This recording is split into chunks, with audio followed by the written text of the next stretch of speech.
to do this. Welcome to the Real Estate Reserve Podcast with your hosts, Jason Balin and Ian Horowitz.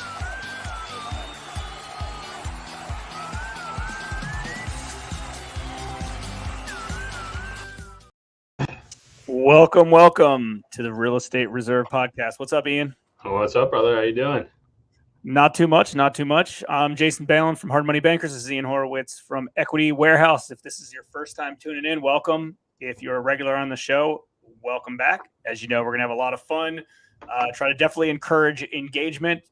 As always, if you like what you hear on the show, feel free to share it with your friends, with your colleagues. Hopefully they get as much value as you do as well. So have a really good, interesting show today that I know personally I'm excited about. It's funny because, you know, Ian shared this guest with me, and it's a very similar story as Ian has, and I think a similar story that some other people might resonate with as well. In a second here, we're going to bring in Kyle Robertson, and the topic is how Kyle's rental properties allowed him to retire this year, coincidentally, at age 37 after being in the fire service for 14 years. So I love stories like this in general. You know, I love hearing all successful real estate investor stories. You know, a lot of people come from different backgrounds. People have different resources in general. So it's interesting to see how their real estate investing paths have shaken up. And I always feel like you can learn the most from just hearing people's stories of how they started, where they're at today, and what their goal is kind of moving further into the future. Yeah, man, definitely. It's crazy how I was reading his post we're both in a group that's dedicated to first responders, and he was typing the information. I was like, dude, you're typing my story. What are you doing? But I agree. I think by bringing in real people that are doing real things besides me and just Jason provides a ton of value to the audience, to the group, to everybody that's watching. So with that being said, let's bring in Kyle and find out a little bit about Kyle. Hey, Kyle, how are you? Doing pretty good, man. How are you? Appreciate it. Not too bad. So earlier, before we started, I know you had a little bit of tech things. I can't see you on camera currently. Not that it's a huge deal. There might be a camera button in the bottom left-hand corner. As you guys can see, we produce this thing in real time. We're not shy, and you just got to roll with it. Still can't see me? Exactly. Yeah. No, log off real quick and then log right back on, and then we'll put you right back on the show.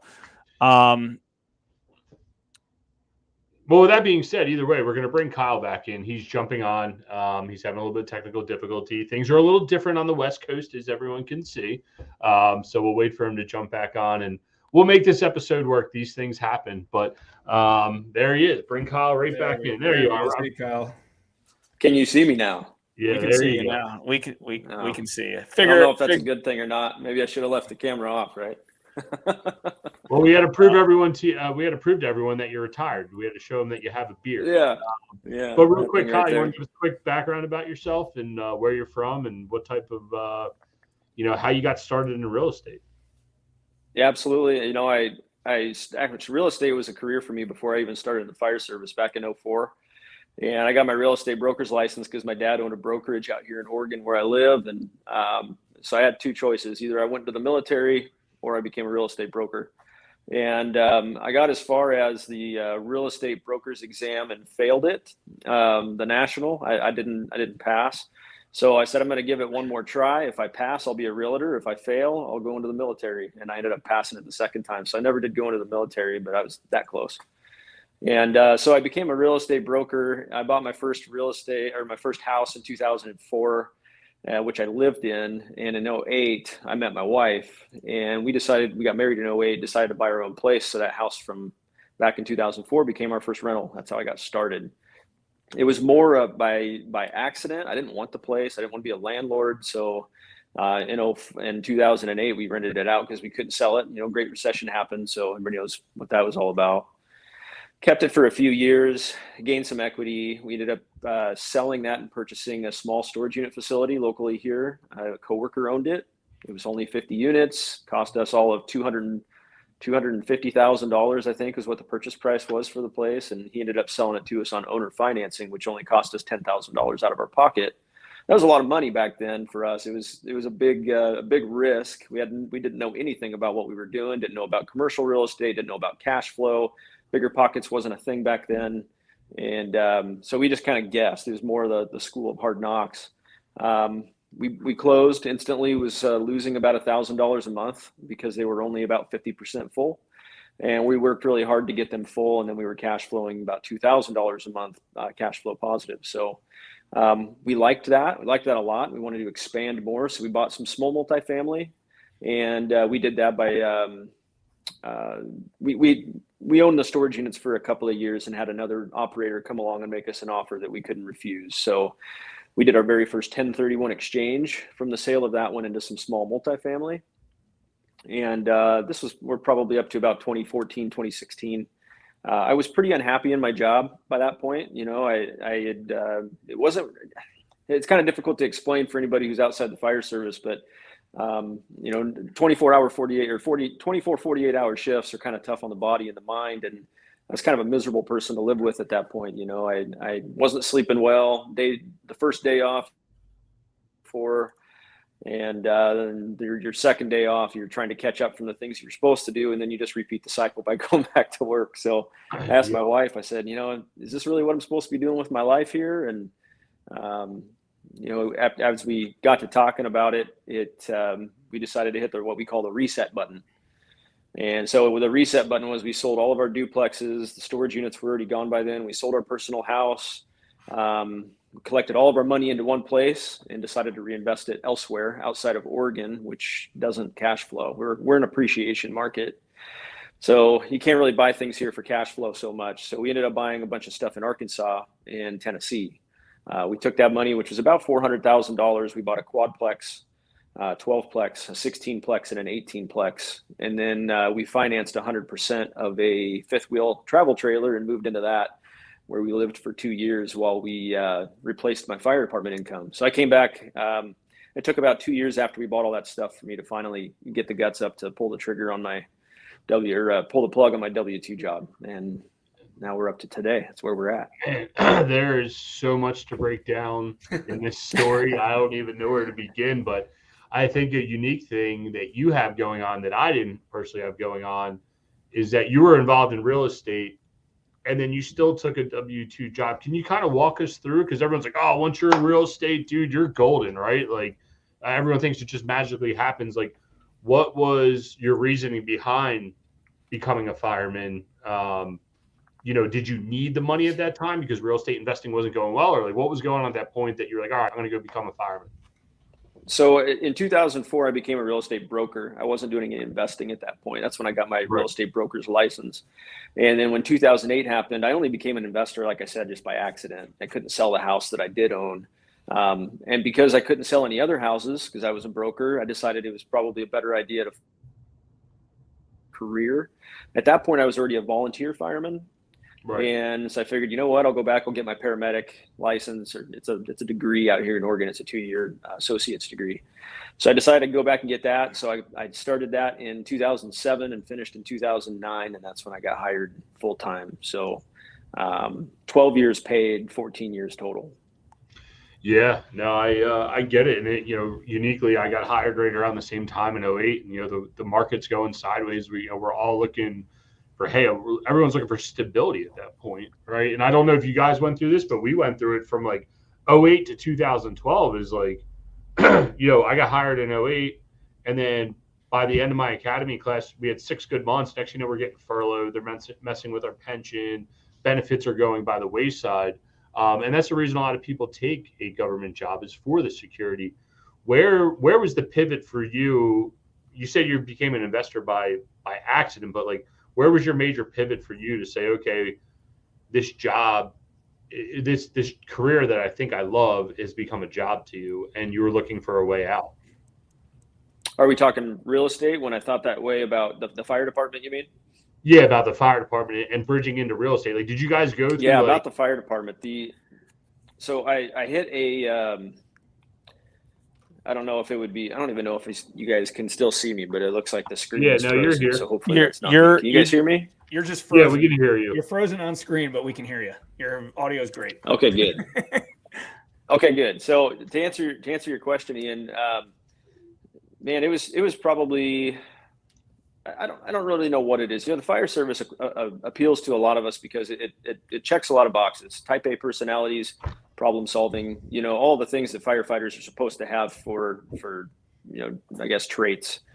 But in addition to that, a lot of us we got kind of that entrepreneurial spirit. I've had it my whole life. And so a lot of us end up doing subs, whatever you want to call it. And for me, that was real estate investing. After I started being a realtor, after I became a firefighter, real estate was in my blood at that point because I saw it was a business that I could build. And so essentially what happened is I figured that I wasn't living up to the potential that I had. I wanted to build something. I always told my wife, I want to build something. I want to create something that doesn't exist. And now, and she would say, yeah, but this real estate, it already exists. It's been built. We're not building new stuff. It says, well, I'm not talking about that. I'm talking about creating a legacy of wealth, generational wealth, something that doesn't exist for my family right now that I can create. And I can't do that through the fire department. And I'd become just kind of fed up with, I'd wake up, I'd go to work, I'd come home, I'd go to bed for almost a whole day, and then wake up and try to get some things done that needed to be done around the house on day 2 of the 48. And then rinse and repeat. And I just wasn't satisfied any longer. And I was also, like I said, a miserable person to live with. So I needed to do something. Yeah. And I wonder if we all go through that because we literally put our lives on the line, right? I don't know if it comes from that. And then you're what, at the time, at that moment, running into a fire, doing whatever you're doing, it's the most exhilarating thing in the world. Dude, there's no drug in the world to replace that. You know that. Absolutely. However, I think on the flip side of that is you put all this into that. And what do you get in return besides making yourself feel good and fulfilling your adrenaline rush that you need? Other than that, I wonder if it's funny that you say that because I'm sitting here thinking about myself is that, is there this downslope that we all go through and they're shit, I need to create something for myself. And I think that's one thing that we all give up by taking a government job and doing this type of field is that we're always giving so much.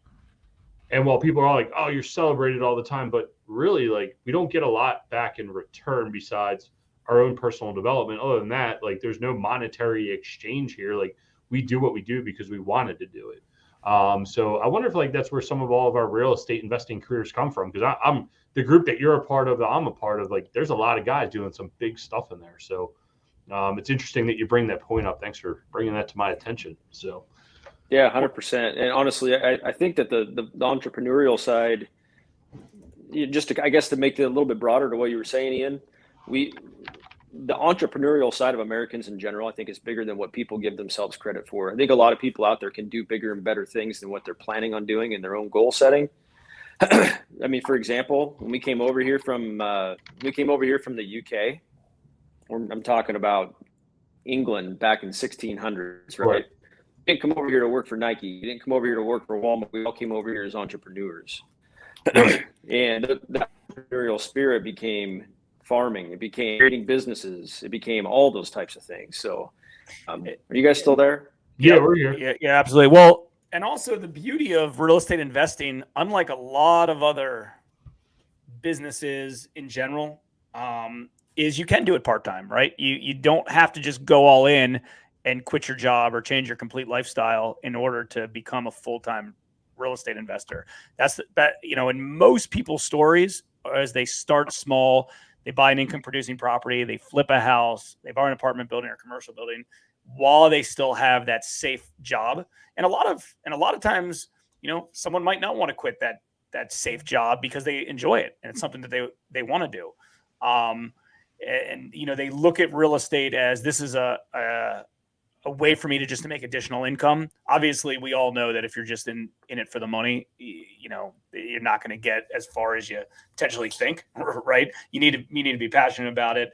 And we also know as you create a business out of real estate, well, your day-to-day stuff isn't going to look at a house and renovating, flipping a house or buying a rental property. You have much higher level stuff you're working on related to accounting and management and marketing and, high level stuff. But it's definitely interesting. And I love the setup that most people have.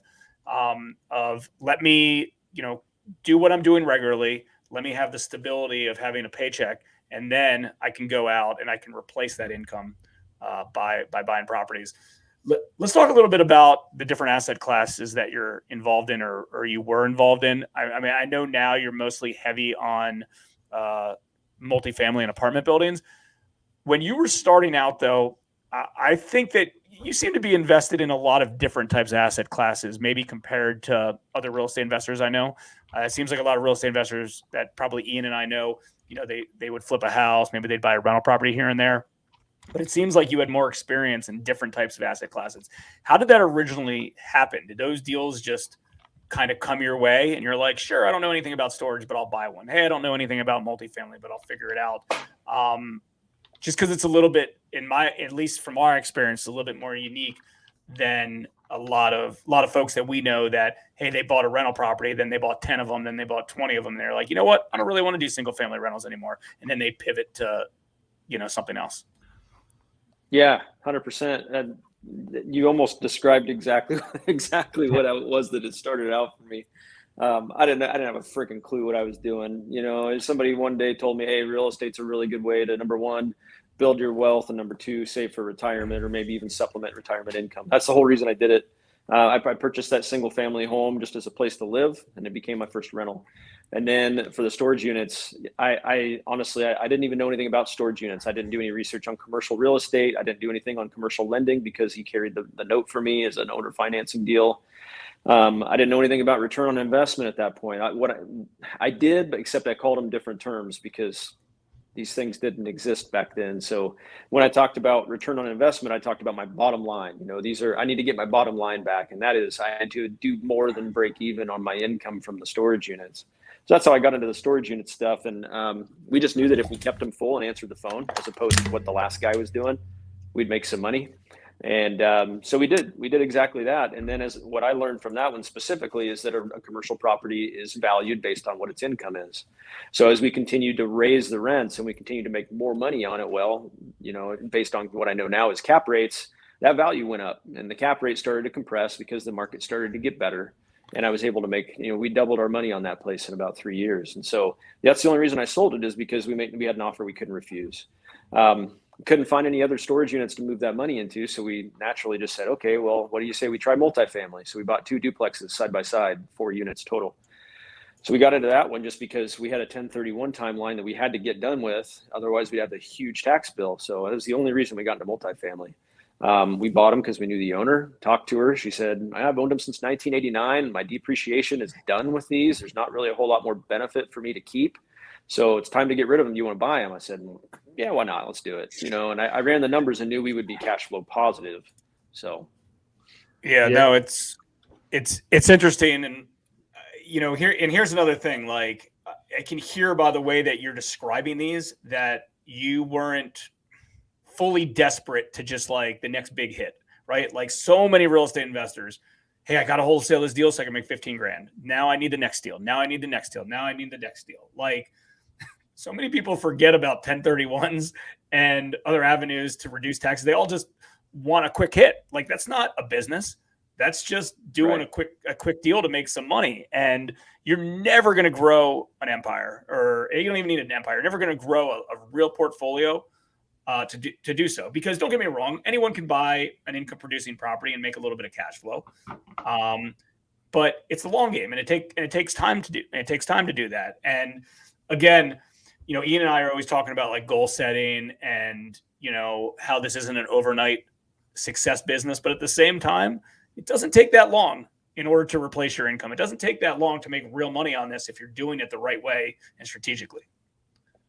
Well, and you hit on a super important part, which is what a lot of these guys are doing, especially wholesaling and some of the fix and flip. It's not, I don't look at that as investing. That's another job. I'm not looking for another job. I'm looking to be an investor. And at some point I've got aspirations to be an entrepreneur and start some businesses and do this, that, and the other, but the world's kind of my oyster now. So if I get to that point, I get to that point. But for now, I'm really enjoying real estate. I love this business. I like the problem solving part of it. I love buildings and the architecture and every bit of it. So it checks a lot of boxes for me. Yeah, and I like something else that you talked about your travel trailer experience and selling everything to do exactly what you want to do. Me and Dan talk about it all the time, my business partner, of the number one disservice that our union does to or the city in general, but then the number one benefit that the union could do to its members is provide some sort of financial class to them, give them financial literacy. Like when there's no financial literacy, then these guys take bad contracts. These bad contracts then result in just people becoming more desperate over and over again. And then here you are taking a look at everything and say, well, I've been buying deals. Things are going well. You know what? I'm going to blow it all up. I'm going to sell everything. I'm going to reinvest it. I'm going to go live in a travel trailer. I'm going to be financially secure, and I'm going to go do this. Like when you started investing and getting into that, how much, and you know how the kitchen table is, but how much of that like broke mentality versus we can really see it by the way you're talking of having an investor mentality. Like, did you ever have to make that mind switch, or were you always pretty cognizant to it? Or, other guys are always like, oh, how did you do it? Like, you want to talk about that a little bit, like kind of your mindset when it comes around money and getting involved into real estate investing? Yeah, the most disappointing thing in the world for me is that people don't talk about money more. And that includes my guys around the table too. And luckily I was an officer when I was employed, so they had to listen to me. They didn't get the choice. So I would always try to implement that into our morning meetings, and hey, you guys, like when we had the coronavirus crash, I was still employed then. And I was like, you guys need to double up your deposits to your 457Bs and your deferred comps for everything's on break right now. Everything's on discount. So you start throwing your money at this thing, at least for a little while till it starts coming up, because you're not good. Anyways, money's always been a really big, important part to my life, not to the point of where I worship money or love money or anything like that, but it is such an important tool. And we all need it. It's necessary to survive in one aspect or another. And you just have to learn how to use it. It literally is just a tool that you need to learn how to use. And I talk about it all the time I'm trying to talk about it more with my kids. They're 4, 7, and 9. So the concepts are still a little bit difficult to them, but I like talking about specific numbers. And I did that whenever I was starting to, get more serious about investing. And the mindset has always been there for me, and I know that's not the same for everybody. And a lot of people got super irritated with me because I was that guy that never stopped talking about, investing, because I wanted to see my guys succeed. It's like they work their asses off just as hard as I do. And I would hate to see them saving for a loss when retirement time comes around. And that's exactly what you're doing if you're just throwing money at your 401k or whatever. Chances are you're not going to be, clearing 6 figures from your 401k unless you're, doing something special. There's a lot of ways to invest, and it's way riskier not to invest than it is to start putting your money to work.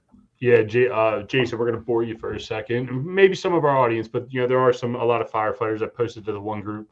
But and it goes for everybody. Taking that money and investing in it, having a bucket to invest the money into, right? Like we talk about the same thing. Nobody should be celebrating anymore 40 years of service at a job. Like, people are celebrating this. I'm like, I'm watching this guy. We get hired in 08. I'm sitting around a kitchen table with a guy that's got 40 years. He literally went through both riots. He went through the riots in the late 60s, and he went through the riots that we had again. And he's celebrating it. And I'm like, what are you doing, Lieutenant? You should be retired. Like, you shouldn't even why are you coming to work? You're losing money every day. You should have been gone a long time ago. And then on top of that, talking, when we got the federal money, we told everybody, take that extra $200 or whatever we were getting to pay, put it right into your deferred comp. Don't live on it. And then there's a few times the cities forgot to pay us, and people are like, I can't pay my mortgage payment. I'm like, you didn't get the $200 before this. How is this even physically possible? I don't want to talk about broke mindset, but it does drive me up a wall. And it's refreshing to see other first responders who have a good mental mindset like we do. Yeah, man, no, it really is refreshing. So how'd you want, like, what about multifamily investing? Like, why multifamily properties? Like, you did, like you said, you ran the gamut, but like, what resonates with you in the multifamily world that has allowed you to expand and do what you're doing today?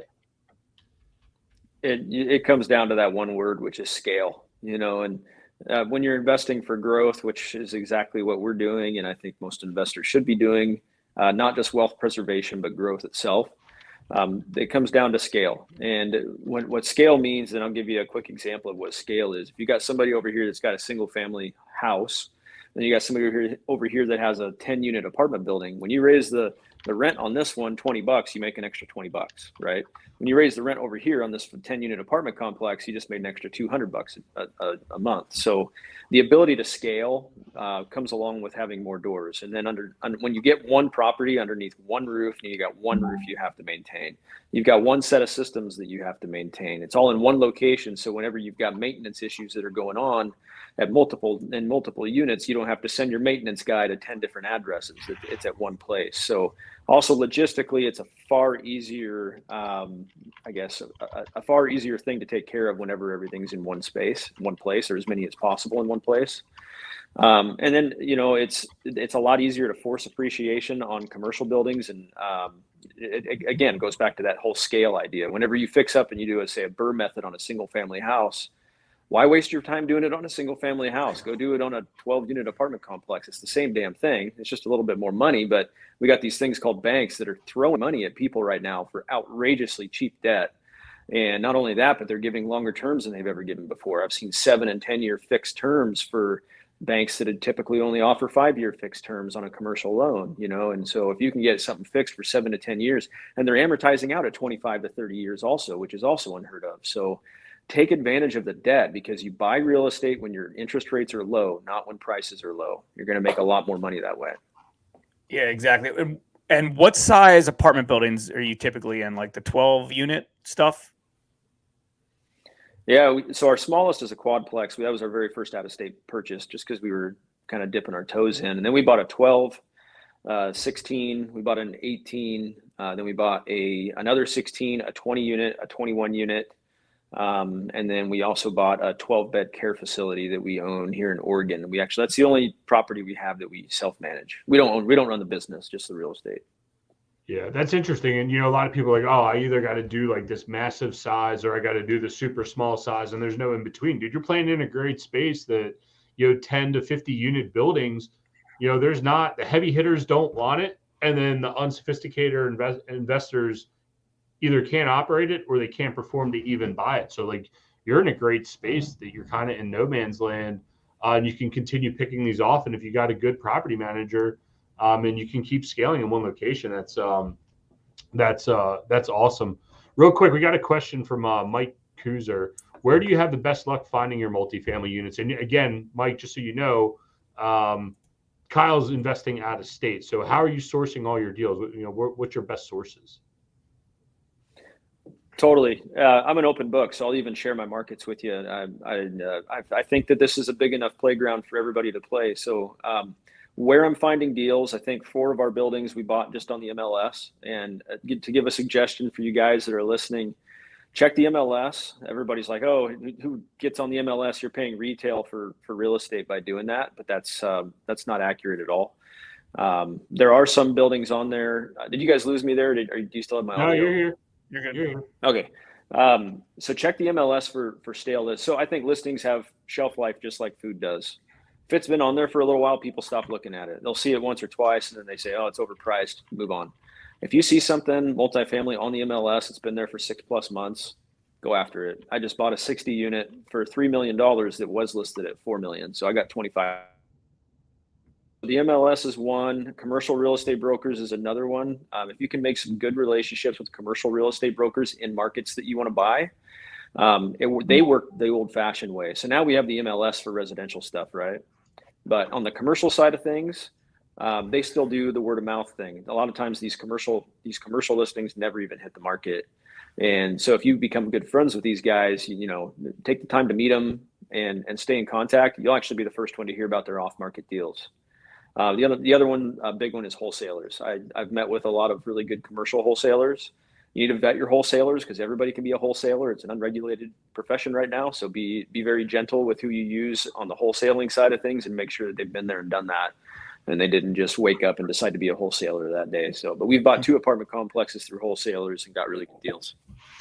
In my markets is Arkansas. We buy in Little Rock, Hot Springs, Benton, Bryant, Jonesboro, Arkansas, and Paragould have been our best. Also East Tennessee, which is they call it the Tri-Cities area. So that's Kingsport, Johnson City, Bristol. They're famous for their NASCAR affiliation. Really, really great up and coming areas, especially Northeast Arkansas and Eastern Tennessee. So check those areas out. Nice. Interesting. What do you think you're kind of, and I don't know how, I'm guessing you probably thought through this into the future. What do you think your goals are, short term and long term? I mean, are you going to continue to, buy more units? Or are you going to say, you know what, I'm going to get rid of these 4-unit, 8-unit, 12-unit and, upgrade, do 1031s and try to get bigger facilities? Are you trying to get into the 200 unit facilities or, multifamily properties? Or are you going to, I don't know, increase what you're doing, stay what you're doing? I know a lot of folks that, they have a certain, they're where they want to be already. And, they're living on the cash flow and they're happy. Or you going to continue to push and go bigger and bigger? Yeah. My wife and I just talked about this yesterday because we're trying to figure out when is enough. When do we make enough? When have we acquired enough that we can officially retire? Yes, I've retired from the fire department, but I'm not retired. I'm doing this job because I love it. I really enjoy doing this, and I'm going to keep doing it as long as I can. So to answer your question, I want to continue building. I've got big goals. I want to be at 200 units of personal ownership by the end of 2022. We've considered trying out, maybe doing a partnership. I've considered trying I don't want to say trying a syndication because an apartment syndication is a whole nother animal that, you're a steward of other people's money. So you really got to be, that's not something you try. That's something you got to be ready for. And I haven't done it up to this point because I don't want to make a mistake. I want to make sure that I know I've done everything I can to educate myself and be a good steward of money. So, like I said, 200 units by the end of 2022. I want to own a high rise. That's a really big one for me. That's on my 5-year plan.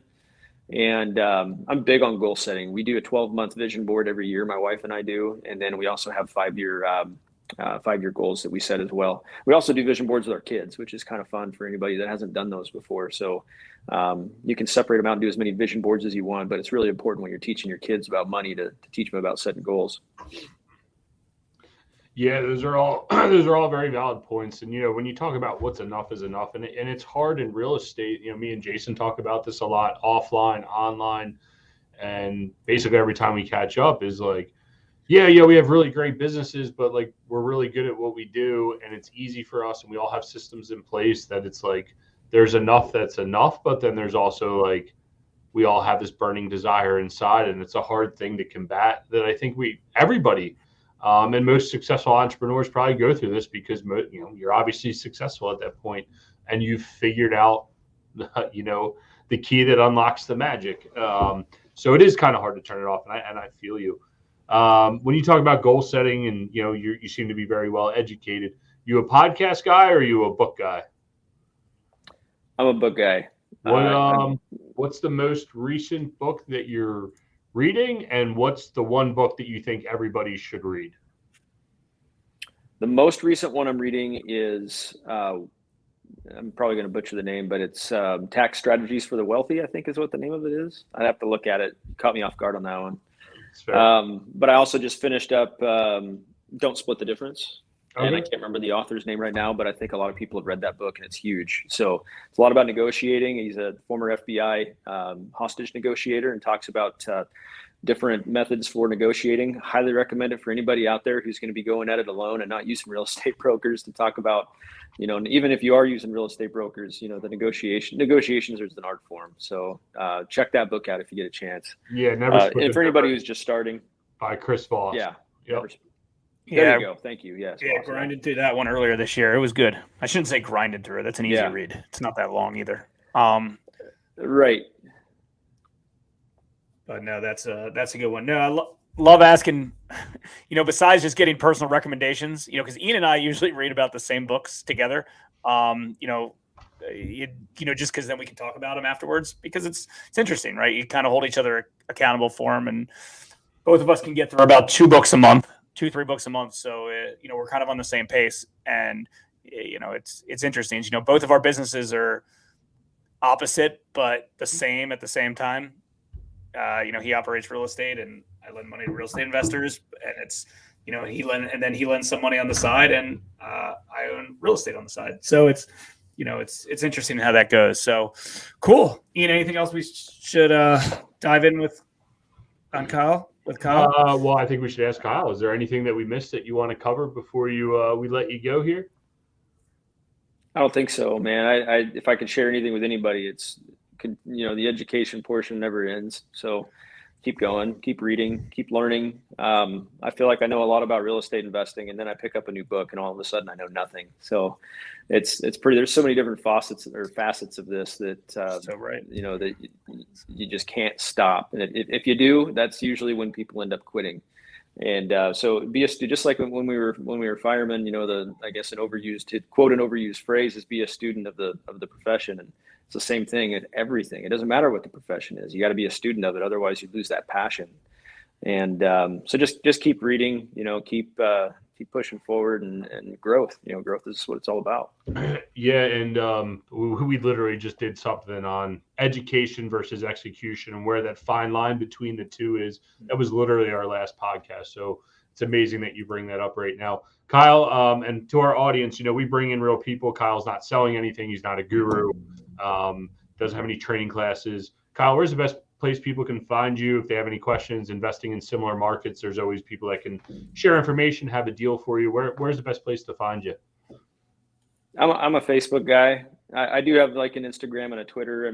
I really suck at the social media thing.